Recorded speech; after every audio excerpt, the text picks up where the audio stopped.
یہ بات یاد رکھنے کی ہے کہ شریر آدمی کی کوئی اچھی بات دیکھ کر اس کے دھوکے میں نہ، اور شریف آدمی کی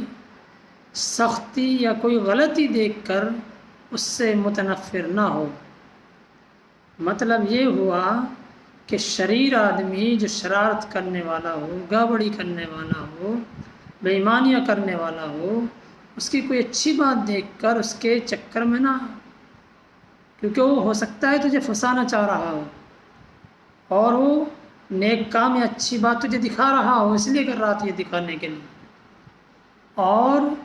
جو شریف آدمی ہے اس نے کوئی کام سختی کا کر دیا یا کوئی غلطی کر دی تو اس سے متنفر نہ ہو، کیونکہ شریف آدمی شریف ہی رہے گا، کیونکہ کسی نہ کسی انسان سے دنیا میں خطا ہوتی رہتی ہے، چاہے وہ نیک آدمی کیوں نہ ہو۔ خطا سے بچا ہوا کوئی آدمی نہیں ہے، تو اس لیے شریف آدمی سے کوئی غلطی یا سختی ہو جائے تو اس سے دور نہیں بھاگنا چاہیے، بلکہ اس سے جڑ کر رہنا چاہیے۔